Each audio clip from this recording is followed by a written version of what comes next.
Hey everyone, I just wanted to take some time to give a quick update on the chicken door automatic opener here using a water valve, a Wi-Fi water valve. I've gotten a lot of good feedback from other people trying to use it and doing similar ideas. Thanks for sending all the links and all the comments. I really appreciate it. I even saw some people are actually using the same idea now, and they're actually operating a horizontal gate, which is a great idea as well. So anyway, thanks for the feedback. Keep it coming.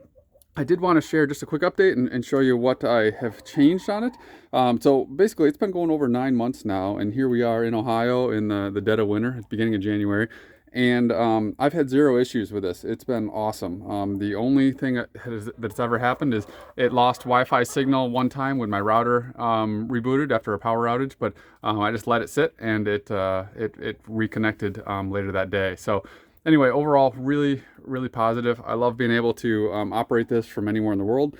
And it always notifies me when the door opens and closes, just so I can be sure that happens. It's also nice that it's linked to the time of the year, since it's based on sunset and sunrise. I don't have to adjust it by the sunshine or anything like that. It just does it automatically. So, but that being said, one idea, I saw some people having some complaints or some problems where they're burning out their valves. It seems like some people said they're on their second or third valve.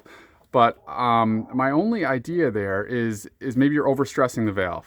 Sometimes if you use too heavy of a cookie sheet or too heavy of a door, especially if it gets really cold, maybe the valve has a difficult time opening it. So one idea to maybe help you with that is what I've done here, which is I added a counterweight. So I know this looks kind of junky and it's just to kind of prove a concept here, but this hammerhead is roughly the same weight as the cookie sheet here. And so what I did is I attached that across the pulley.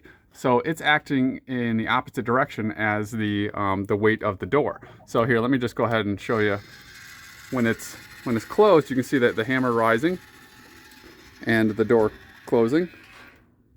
And there it is. The hammer now is pulling on this cable, or just a small rope, up around the pulley, equal and opposite to the door. So now that the valve itself doesn't struggle at all when it opens it. So it's basically just moving the valve by itself, and it doesn't have to work against a really heavy weight. So that's one idea. Just want to share that with you, and maybe it'll alleviate some of your problems. The other thing to consider is maybe if you're having a problem with the valve lifting doors, maybe try the other design where some people are actually moving the door horizontally in a track. So that also wouldn't be working against gravity. All you'd have is just friction. So give that a try too. And please keep your ideas coming, keep your feedback coming. I'd love to hear from it. Thanks again, and bye.